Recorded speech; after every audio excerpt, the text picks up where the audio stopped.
Eropa terbakar. Namun api ini tidak hanya mengancam hutan tetapi juga masa depan benua tersebut.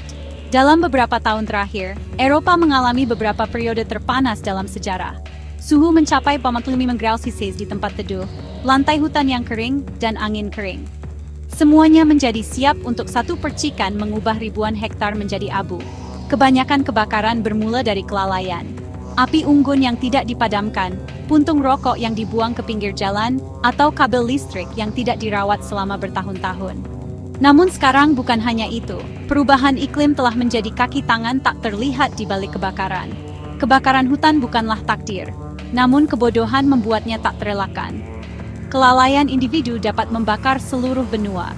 Sebuah kelalaian sederhana bisa berubah menjadi bencana yang mengancam puluhan nyawa. Masyarakat juga memainkan peran besar. Ketika pemerintah kota membuat jalan hutan dapat diakses, mereka harus memasang sistem pengawasan. Namun itu saja tidak cukup. Jika seorang anak tidak belajar pencegahan kebakaran di sekolah, orang dewasa akan terus berjalan tanpa mematikan rokok mereka. Saat kebakaran dimulai, setiap detiknya sangat berharga. Yang dibutuhkan adalah rencana, bukan panik. Koordinasi, bukan kekacauan. Yang pertama harus dilakukan, hubungi hotline darurat dengan tenang. Ingat, api sedang mengawasimu. Kemana angin bertiup? Apakah turun atau menyebar ke atas? Bahkan pengamatan sederhana ini bisa menyelamatkan nyawa. Kebakaran kecil dapat dipadamkan dengan air, namun kebakaran besar hanya bisa dikendalikan oleh tim profesional. Suara pesawat jatuh dari langit, diikuti oleh ton air yang jatuh dari atas. Terkadang perjuangan melawan kebakaran hutan dipimpin dari udara. Helikopter, pesawat, drone, semuanya bergerak dalam koreografi terorganisir untuk menekan api. Di darat, truk pemadam kebakaran, mobil tangki air C, dan pekerja pemadam kebakaran berpacu dengan waktu.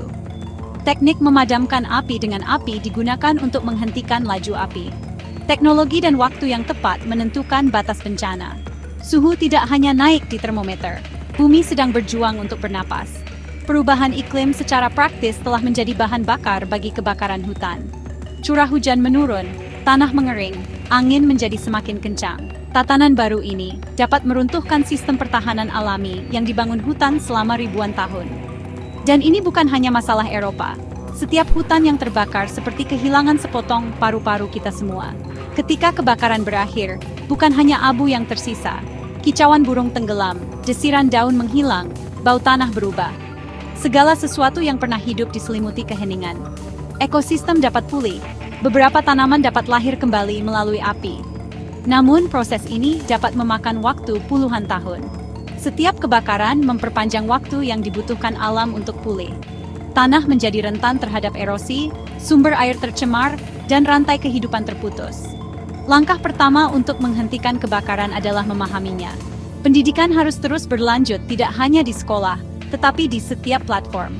Bagaimana cara menyalakan api unggun dengan aman? Kapan kita tidak boleh masuk hutan? Kemana harus melarikan diri saat kebakaran? Informasi ini sangat penting. Media, jejaring sosial, dan komunitas lokal harus bersatu untuk meningkatkan kesadaran tentang kebakaran. Kesadaran efektif tidak hanya dengan pengetahuan, tetapi juga dengan refleks. Pelatihan praktis meningkatkan refleks masyarakat. Jika kita tidak berbuat apa-apa, masa depan tidak hanya akan lebih panas, tetapi juga lebih mudah terbakar. Para ilmuwan memperingatkan, setiap tahun, lebih banyak wilayah akan menghadapi kekeringan yang lebih lama dan kebakaran yang lebih banyak. Cara mencegah bencana ini adalah tidak hanya melindungi hutan, tetapi juga iklim. Kehutanan berkelanjutan, menanam spesies tahan api, dan sistem peringatan dini yang didukung AI bukan lagi kemewahan, tetapi kebutuhan. Kerjasama internasional mungkin menjadi senjata terkuat dalam perjuangan ini.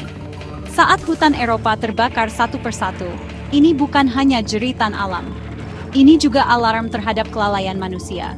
Mencegah bencana ini bukan hanya tanggung jawab institusi, tapi juga individu.